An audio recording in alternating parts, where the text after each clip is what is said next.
Qarabağ Dirçəliş Fondunun təşəbbüsü və təşkilatçılığı, AFFA-nın dəstəyi, Tam Store Marketlər şəbəkəsinin baş sponsorluğu və Sibsi Sport telekanalının informasiya dəstəyi ilə təşkil olunan Dirçəliş Kubokunda qrup mərhələsi başa çatıb. Hər birində 10 kollektiv olmaqla 4 qrupdan mübarizə aparan 40 komandanın 16-sı play-offa yüksəlib. Bununla da turnirdə fasilə yaranıb. Yarışın təşkilatçısı Vaqif Axundov qrup mərhələsinin olduqca gərgin və maraqlı keçdiyini bildirib. Qrup mərhələsi möhtəşəm şəkildə keçdi. Sözün açığı gözləmirdim mən bu cür komandalar bu cür istəklə, bu cür maraqla turnirə qatılsınlar. Bizdə MVP, ən məhsuldar oyunçu, yəni ki, qol və assist baxımından bir yerdə statistikaya uyğun olaraq 3 nəfər amansız mübarizə aparır.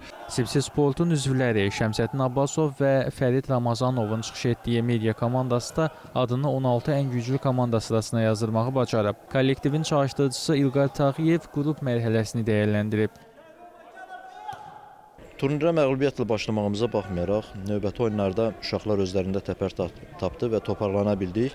Əsas da 6 oyunluq, 6 xallıq oyunlarda qalib gəlməklə vəziyyətimizi son tur ərəfəsində nisbətən düzəldə bildik.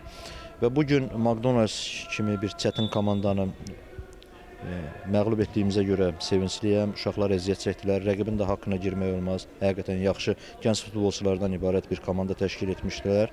Və hər halda 5-2 qalib gələrək bizə lazım olan 3 xal qazandıq və A qrupunda 4-cü yer tutmaqla play-offa keçə bildik. 8-də 1 final mərhələsi aprelin 4-ü 5 oynanılacaq. Turnirin keçirilməsində əldə olunacaq vəsait işğaldan azad edilmiş ərazilərdə idman infrastrukturunun yaradılmasına yönəldiləcək.